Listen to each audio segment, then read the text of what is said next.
welcome back. I am Stephanie and I am the New England Stitcher, and this is Flosstube number 2, and it is January 15th, 2024. And I just wanted to start out by saying thank you. Thank you to all of the Flosstubers and friends that reposted and subscribed to my channel. At the last time I looked, I'm at like 950 subscribers and 4,000 views, which is just blowing my mind completely.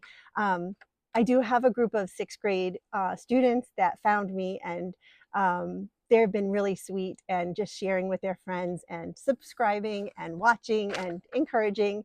But they're not the only ones. I have a list of people on this paper that I'm going to read from that liked my video, shared my video on Instagram, on Flosstube, shouted me out on their Flosstubes, and just have been completely encouraging. And I just want to say thank you to this community, because it has been just an amazing first start. And I hope that I don't let anybody down, and I hope that I answer everybody's questions that you may have posted, and I commented on everybody that I could and liked, and I really do appreciate all of your comments. I did read every single one of them.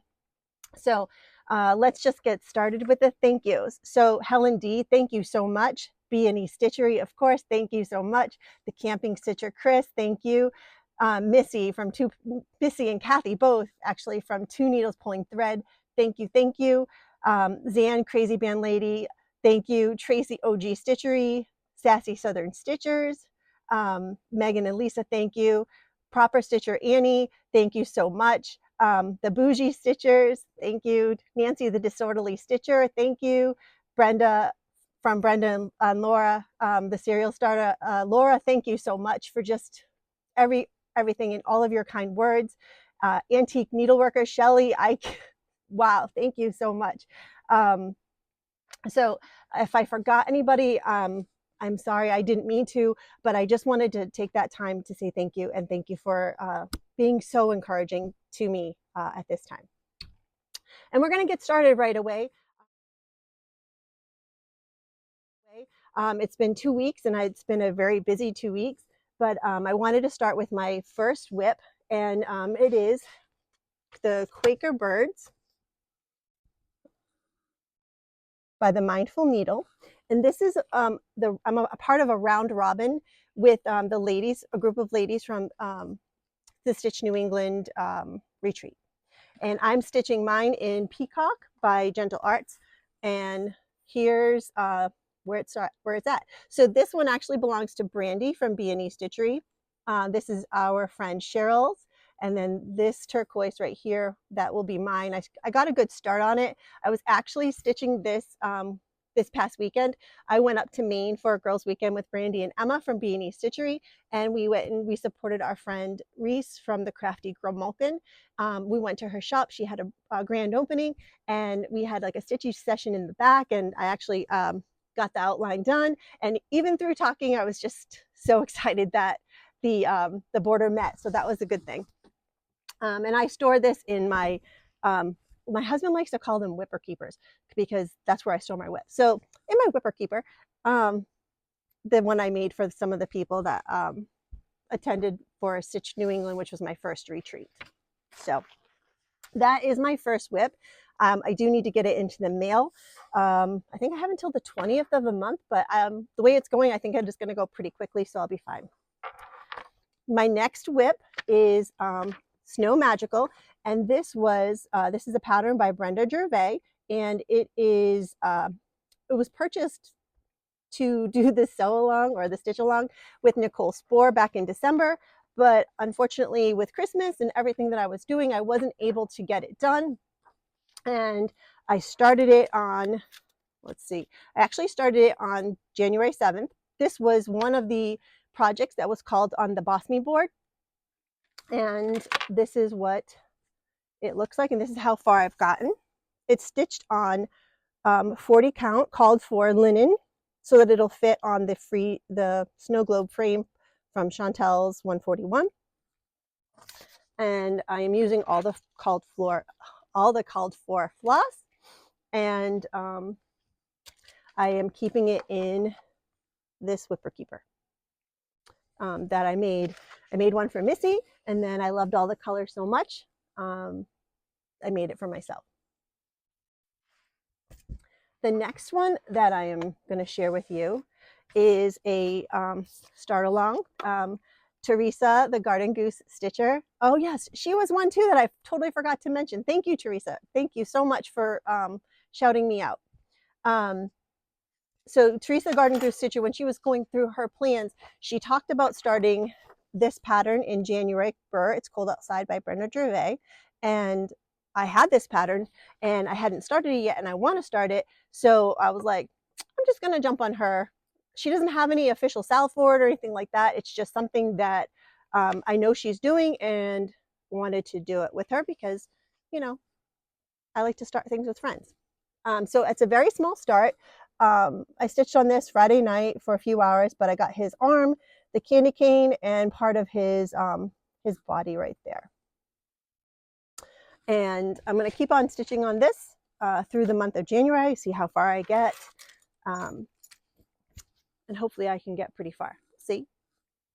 I don't have a time limit on it, so it is what it is, but I really am enjoying stitching it. And my last whip, you all saw me when I was doing my whip parade, but I'm working on the Christmas parade by Cottage Garden Samplings. Excuse me. And I'm not sure how far. I think I had Santa partially outlined. I had all the animal stitch, but this is how far I've gotten. And I had miscounted, which I think everybody does, but right here on Santa's, the bottom part of Santa's outfit, that white, I was off one, like half a stitch, and there was a space between the red and the gray, which is the outline. And I tried to fudge it. I tried to live with it because I am a fudger, but this one I couldn't do. I had to actually rip it out. So ripped out the whole thing and then I restitched it. And now I'm here and I'm actually going to not do the walking on the snow. I think I still haven't figured out what I'm going to do. I think I might make a pillow, but the only thing I have left to do is to finish this border up here. And then there's another snowflake that comes down and a few other letters. I think that's it that I have left. So I'm going to use this piece to continue stitching on in the morning. I've been getting up. I think I mentioned during my first video that my word of the year is happy, and I don't want to let anybody steal my happy. So one of the things that makes me happy is stitching. So what I've done this year so far, and I've actually done really well with it, is every morning I get up, and I get up at least a half an hour early, and I use that time to start my day with stitching and just kind of like focus myself. And I know some people may do meditation or prayers, but for me, like, this has just been really relaxing before I go off to school. Just kind of sets my head in the right place. I'm not rushing around.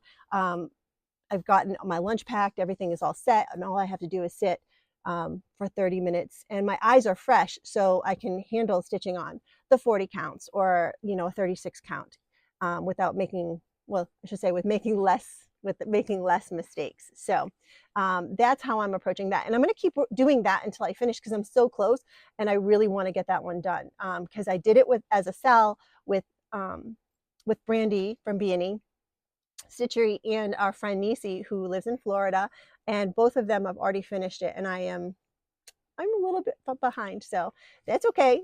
It will get done. So I'm going to now move on to finishes. And this actually, I just finished last night. So I got home from Maine and it was around 1:30. Unpacked everything. So finally sat down. It was like 2 o'clock in the afternoon. And I was like, all right, do I want to sew in the basement or do I want to stitch? And I just, you know, even though I had been driving and sitting for 4 hours, I just felt like I wanted to sit and stitch. And that's what I did. And I was actually really successful. So I had been working on this pattern right here by M. Kissa Creations. It was a gift from our friend Cheryl for Christmas. And I stitched this. I started it on December 18th and I finished it on the 14th of January. And I did take out one thing. I did take out the year. I'm using Forbidden Forbidden Fiber Co's Poinsettia as the red, and I'm stitching it on 28 count water lilies. Weigart. I'm actually doing one thread over two. I felt like it would give it a little bit more of a vintagey look, and this is what it looks like. So I do have an FFO. Nope, I lied. That's an FO, a finished object. And I actually, as I was preparing for this video, I was thinking about crisscross stitch, and I was thinking how he, over this, I think it was this fall, he was talking about like a royal flush floss tube, and I think I might have a royal flush floss tube. So Chris will have to tell me if I do, but I think I do. So I'm excited. So I do have this finish, and then not to forget about another project, I have a second finish. And this one is by the Camping Stitcher, and this is her Blessing sampler. And I've been posting this because I've been working on it. But I stitched this, just so people know, I stitched it on Tropical Stitches Honey Beach Sand, and I'm using Gentle Arts Distressed Denim. And I actually started this on January 1st, and I finished it last night. I actually finished this one first before the other one, because I wanted to make sure that I could get it in by that January deadline so that I would have blessings this year. So I was able to do that, and here's what it looks like. I'm really happy with it. I love the colors of the fabric. I love the variegation in the blue, and this blue matches my house. So I think I'm going to put this, I think I'm going to frame it and put it in my room, but I just got to look for a frame now.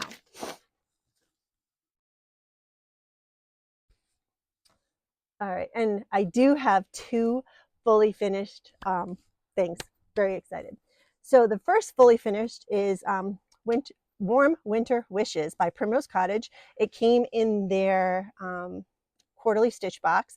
I stitched this on 28 count Lugana gray, and I used all the called for flosses. And I started it on December 2nd, and I finished it on December 26th. So it was a day late from Christmas, but I finished it with a red pom-pom. And the back, I used this fabric right here because it had that same green, pardon the thread. And I just thought it went really well. And I love this little pillow for a dough bowl. So that is one finish. Here is a finish that I actually have to look at some. I use these from the Fat Quarter Shop, the Cross Stitch Journal, and that's how I'm able to tell all of the times I started before I started making the little tags. So this is Oh Christmas Tree. Oops, sorry. This is Oh Christmas Tree, and it is by All Through the Night, and I stitched it on 28 count Lugana mushroom Lugana. I started it on August 12th. Nope, I lied. August 20th of 2022. And I finished it on June 20th of 23. So I actually had it lying around in just a pile, and because I couldn't figure out how I wanted to finish it. And then now that I have the laser cutter, I actually used the tracing tool feature of the laser cutter, and I was able to trace out a tree that I kind of liked, and then the laser cutter cut it. And then I just finished it with with two bows, a velvet green behind in front of a red and black buffalo check. And then it just has a stand. And I purposely didn't glue it in so that when I want to store it, I can lay it flat. So that is that finish. Oh, sorry. And the color of the floss was Weeks Dye Work Seaweed. All right. This was the first, this is my first call from the Boss Me board. And it was the Farm Life by It's So Emma. And I stitched it on mushroom Lugana 25 count. And I used the Color and Cotton flosses because I had bought the whole kit from the Fat Quarter Shop. And here is my finish, but I did it in a different way. And on some of you who may have seen it on the Floss Boss and Cousins Facebook page, this is what it looks like. So I turned it into a whipper keeper. I use this really fun animal print fabric. I use other colors to like blend it in. I love this little chicken right here. So I figured since the cow is on the front right here, that the farm life would be super cute if I put his butt on the back. So that's this. And then the inside is just how I normally finish whipper keepers that are for me. So this one was started on January 1st of 2023, and I thought I wrote down when I finished it, but I guess I did not. It had to have been last week at some point, so I'll have to go back and see when I posted it on the Floss Boss and Cousins page, because that's when I finished it and posted it on the same day. So I'll have to look back, but it was definitely last week, which was January. So it was a very fast stitch. There are still other animals. There's a sheep and a pig. If I ever find a head, if I ever found like a Wilbur pig's head, then I would definitely do the pig butt on the back and make another whipper keeper, because I think it's super fun. And now for the next section, it's haul. And the haul that I have is going to be a lot, and it's definitely more than I would normally have. And that would be because some things just didn't come in and I ordered them before Christmas. Another reason is I went to Maine. I supported my friend at the Crafty Gromolkin. I went shopping at a fabric store with Brandy and Emma, and we just had a lot of fun. And when you're with your friends and you're I don't know, anyway. So I have a lot more haul than I normally would have, but I just wanted to preface that because some of it was ordered before Christmas, because I'm trying to do the pattern diet, and I'm only allowing myself one pattern a month. And I have obviously more than one pattern here, but some of them were already owned, or some of them were ordered before Christmas and they just didn't get here because of shipping or mail. So I ordered from Primrose Cottage. I ordered the Christmas Quaker, and I also ordered all of the I ordered the finishing kit and the floss. And I just store it. I just keep it until I can actually stitch it. I have a binder, and I could always show you guys if you're interested how I store my patterns. But if I know I have a finishing kit for something, I store it in one of these, and then I put the, I don't want to flip it over because then you can see the pattern, but I store anything that is for that project in here as well, so I can keep it together and not lose it or use it for something else. But since that one didn't want to travel alone, and they finally came back in stock, I ordered the Winter Quaker, and I ordered the kit and the floss, the Battleship floss that goes with it. So I'm really looking forward to getting this started. I know there was a stitch along with Nettie, the girl's mom, to do this, and maybe I'll just show up late to the party and start that soon. Another thing that I owned, but I had to get the materials for, and this was one of the things I brought with me to Maine purposefully to kit up. This pattern is called Falling Snow. Some of you, if you already watched the haul video on Brandy and Emma's channel, you'll see this already, and I'm sorry to bore you, but this is the pattern I wanted to kit up, and I ended up using the Atlantic fabric by Atomic Ranch, and it's 32 count Lugana, and I'm using the called for colors and then the Mill Hill beads that are going to go on it in the front. So I owned the pattern, I just didn't have any of the materials, and I really am in the mood to stitch winter, so I figured that would be fun. Another one that I needed to kit up that I didn't have kitted, sorry for the crinkling, was the Manor at Peacock Hill by Brenda Gervais. I'm going to be stitching this for my sister-in-law. She loves peacocks, and I love her. And I thought this might be something that I could hopefully I can finish it for Christmas for her for next year. So I'm going to get this started soon. I'm using all of the called for colors. I even ordered the Valdani threads. I've never stitched with Valdani before, so they feel really nice. So I'm excited to use those. I am also using, the fabric is 36 count Winter Moon linen, and it came from Farm Girl Dry Goods. And that is what I have.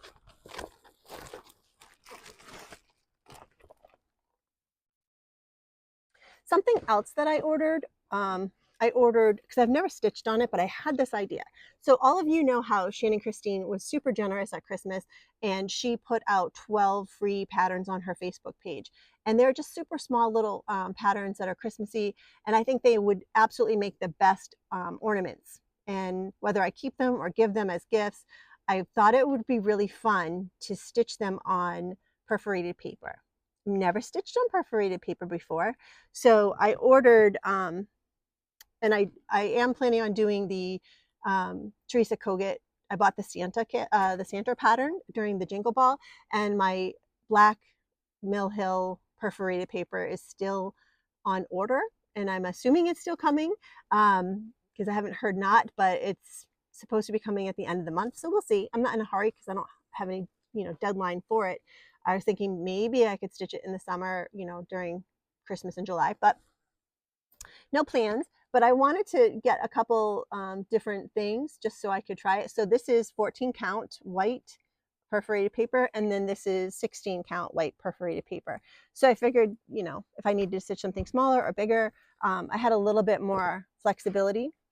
So I'm going to definitely be doing the Shannon Christine small patterns that she had released on those for gifts or decorations next year. So look for that this summer, hopefully, or in the fall. I did receive a awesome gift from Emma. Emma had made this herself. It's magnets in the bottom, so if I'm doing the round robin project, I can just thread a bunch of the needles, like have them all preloaded and stored right in here, and that way I can just grab them because it's the same color. But this would work for any that has, 8 needles preloaded. So thank you, Emma. This is going to be used a lot. Some more haul that I picked up when I was in Maine. I got, we stopped at a fabric store, and the fabric store was called Fiddleheads, and it's in Belfast.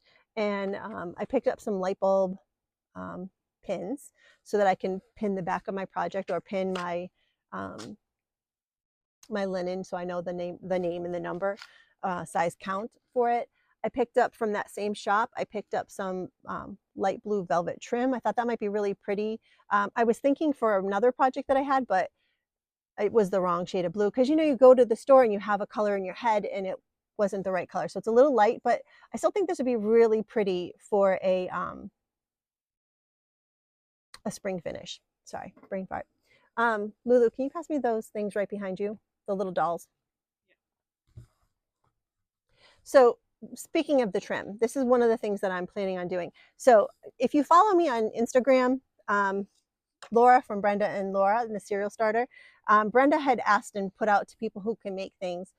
She was looking for these little thread dolls. That's what I'm going to call them, thread dolls, or girl bobbins. So I had made this one and shared it with Laura, and I figured since I made some, I'll use them myself. So this is how I'm using them. So I'm using it to store my finishing trims.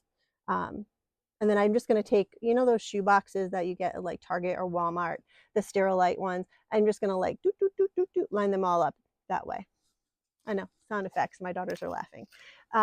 So I only mentioned that now because I was showing you the trim, and that trim would get wrapped on those. So while I was at the Crafty Grimalkin, I purchased my pattern. I ended up buying 2 patterns, and So I broke my 1 pattern a month diet. So that just means I can't buy anything in February. But that's okay because this is for February. So I ended up purchasing the Valentine's Day Quaker pattern from Primrose Cottage. And I'm going to be stitching it with the Stinky Dye Floss. Honestly, I just fell in love with all that variegation. It's beautiful. The color, for those of you who are interested, the color of the Stinky Dye is called Bush Fire. And I'm going to be stitching it on 36 count blush fabric by Atomic Ranch. And then I also purchased the vanilla rickrack for it. Another purchase that I made, this was the pattern that I went to Maine. Well, I knew I wanted to specifically buy at her shop. And it is the Maine pattern.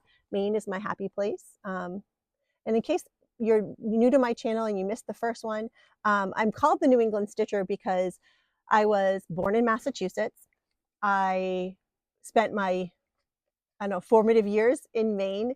When I was a young, like 12 years old, my mom divorced my dad and we moved to Maine. And so I lived there until I went to college, and I spent all of college in New Hampshire. I currently live in Rhode Island, and I never lived in Connecticut though. But I live 6 minutes from Connecticut. I do grocery shop in Connecticut.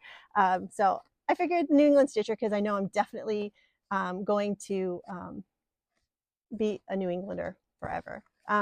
So anyway, Maine as my happy place, and I wanted to kit it up. Like I said, never used dinky dyes. I never actually touched or seen them, and I figured why not? Let's just try. So these are the colors that I'm using, and then this is the fabric. This is the fabric that I'm using, and the fabric that I'm using is, sorry for flipping this upside down, is Vintage Smoky, and it is a 32 count Lugana. And I'll probably just make it a pillow, or maybe I will stitch it and put it on a bag. Not sure yet. We'll see. I have a bunch of Brenda Gervais patterns that are calling for 40 count, and I can stitch on 40 count. I just need magnification. Sometimes it's not always feasible to have that magnification with me. So when I'm out and about, like waiting at a track practice or something, I try to bring things that I can stitch on with my eyes and not have magnification. So I ended up purchasing some 20 count fabric. This is all by Atomic Ranch. Reese from the Crafty Grimalkin was having a Atomic Ranch trunk show. I already know that I want to stitch the reindeer on this blue. I think those would be really fun to, those reindeer ornaments from Brenda Gervais. I think those would be really fun to do. And I know you have to stitch them on the high count so you can use the ornament backs that they came with. I picked up Serenity by Atomic Ranch, not for any particular project, just because I love this blue. And you know I love blue from there. I picked up some finishing velvet. It didn't have any, and I know a lot of people finish with velvet on the back, and I just thought that might be really nice. And I work at a quilt shop. I work at Blackstone Quilting Company. I work every Saturday. It's in Cumberland, Rhode Island, and the ladies, there are 3 sisters that own it, and they're just absolutely incredible. And they don't carry this velvet, so I figured it's not cheating. So I got this, and I got some just neutrals that I know I'll definitely use in my finishing for pillows and things. Sorry for the runny nose. It's a little chilly in the basement. I've been down here since 6 o'clock this morning because it's Monday, Martin Luther King, and I don't have school, so I can spend the day sewing. I also picked up some, to go along with finishing, I picked up some woolen felt. This was at that shop in Maine. This is at Fiddleheads. They not only carried quilting cotton, they carried corduroy, they carried wool, they carried like blousey clothing material, and art supplies. They were, it's a small shop, but they have a lot of stuff in there, and it was really, I probably could have spent several hours just looking around. But I got some multi, just different colored wool felt. Now, for those of you, this is not cross stitching. This is definitely quilting fabric, but I use a lot of quilting fabric to make whipper keepers. And for my sister-in-law's, the Peacock Manor, I'm going to make, so I found this Tilda fabric, and going this way, this Tilda fabric has this, it's an out of print fabric called Chic Escape. And I thought it'd be really nice because, you know, my project keepers, I want the whippers to match, the whipper keepers to match the projects. So I will be making a project keeper for me. I'm making one from her. I was commissioned by a friend to make one for her because they liked the colors and the style of that fabric. So I'm going to do that. I also, at Fiddleheads, I got some fabric that I'll be making some whipper keepers for. And it was fabric that we don't carry at our shop. This is, love this, absolutely love this. Reminds me of a toile. Got some of this, very springtime, Eastery with the animals, and I'm going to use this fabric to complement it right there. So that'll be one. I'm going to be using these two fabrics, so right here, along with this. So if you're like a owly nighttime person, I'm going to the Library Stitchers retreat, and so I was inspired by this fabric to find some other colors to complement it and make a keeper for it. So I've got this one, and this yellow stripe will be the binding. I don't know. I love a striped binding. And then I also ordered from Etsy. I just thought these vintage ladies were super fun. So they're all at the beach having a great time, showing off their stuff. Here's some with mom and daughter, just really pretty vintage ladies. This one is more of a Valentine's. And then here's like a little bit more of it. So these I'll use to make some whipper keepers for. And that's what I have going on for my my stitching. But I did want to share with you, I went through my the little blue books from the Fat Quarter Shop that I use, the cross stitching journal. I went through all of them to see, because everybody was posting at the end of their whip parades how many fully finished projects they had. And so I went through and I counted. Now, some of these were started last year and finished last year, and some of them were just finished last year. But I had 35 finished, fully finished projects. And I was trying to find pictures of them, but a lot of them were gifts, and I'm not very good at taking pictures. I think now, being more present on Instagram, having this Flosstube, I think those things are definitely going to help me to get better at recording my progress and my finishes and keeping track of all of those. So at this point, my daughter is going to insert one of those, like, I guess like at the end of a movie, like all of the projects that I'm looking at her, all of the projects that I finished, but I had 35 finishes.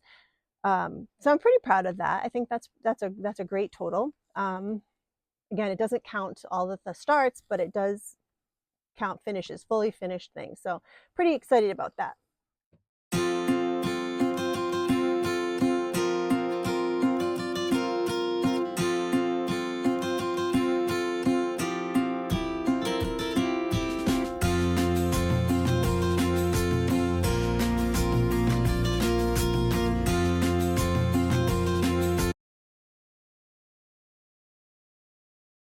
I got a lot of questions and comments about the quilts from that quilting, and people wanting me to share my quilting with you, and I feel honored that you guys actually want to hear that. So I'm excited to share that. So if you're just a cross stitcher and you don't want to hang around, thank you so much for tuning in. And if you do want to hang around, I will definitely share that now.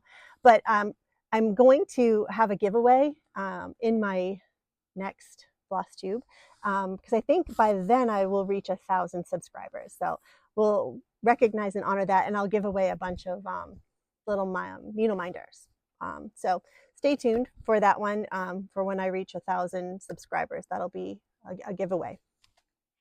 So for you for the people that were wondering, the quilt behind me is a sew along, and the sew along, sorry for the glare, the sew along is from this book.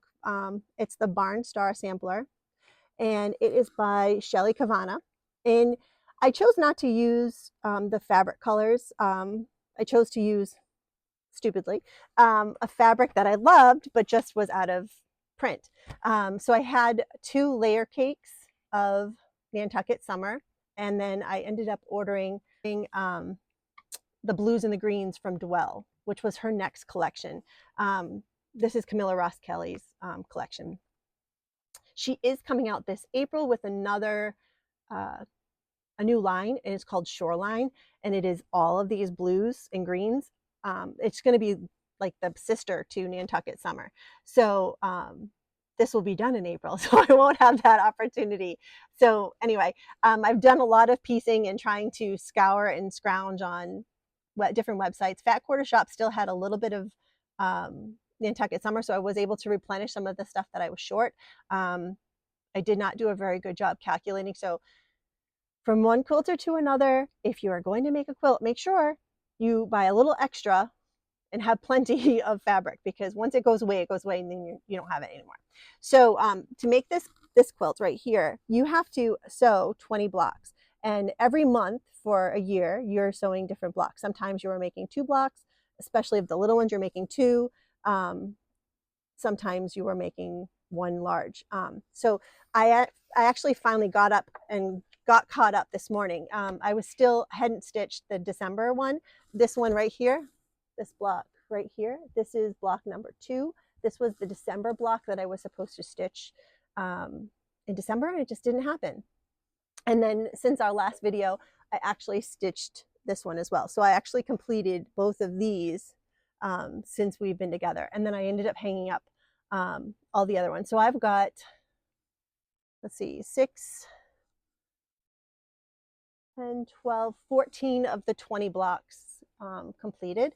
And the only ones left are at the very end. They're just like small 4-inch blocks. So I can just use a lot of the scraps. And I think I'm going to make it with the fabric that I have left. So I'm relieved. I already do have the backing and the binding. My binding is going to be this stripe right here, because I love a stripe. So yeah, so next time I will definitely, show you my progress on this, and I'll probably, maybe I'll hang up a quilt that I've made for one of my kiddos, if they let me borrow it. Yeah, so I think that's it. Thank you guys so much, and thank you to everybody who has subscribed and liked my videos and commented on my videos. It's just awesome, and I love this community, and I'm just so happy to be part of it. So thank you. I hope you have a wonderful day, and I'll see you in 2 weeks. Hi friends, I just wanted to, some of you had asked about this design wall that I have behind me in my videos. So I wanted to show you how I constructed it, because it was super simple, and it hides a lot of the things that we have in the basement for storage. So the first thing is these are panels that are foam panels for building materials. And it's magnetic, so it just magnets off. So this back is actually not very pretty. What I ended up doing is I took this fabric, which is just gridded flannel fabric, and then I pinned it using T-pins, and I'll show you those in a minute if you're not familiar with what they are. And then I duct taped it down just to at least try to keep it down. Here's one of the T-pins that I used. And this is just 4 by 8 sheets of foam insulation that my husband and I picked up at Home Depot, and then using one of his knives, like tools, that we cut it down so that it would fit the metal shelving, and the metal shelving we got at Home Depot too. And then in order to attach it to the metal frame, he used these screws, and I'm not sure if you can see that, but the screw is called a pronged T-nut, and this is the front of the back of the screw. Nope, it's the back. So yeah, this is the back, and then the other side is just a flat-headed screw, and he cut the screw so that they'd be long enough to go through, but then insert. We'll insert a picture of what the prong T hook looks like, because it actually has teeth and it kind of bites into the foam to secure it. And then at the very top, I bought these bar neodymium magnets, and they are super strong. I'm actually doing this, trying to demonstrate for you. I actually pinched my finger because they're so strong. And then what the magnet will do is it will actually be attracted to the metal of the prong T screws. So then whenever I need to get, obviously, you can see that I have some decorations up here, and it just hides it so that it, I don't know, out of sight, out of mind, I guess. It just makes it look a little bit cleaner for me, and I have a space to use for when I'm quilting, and then it just magnets up.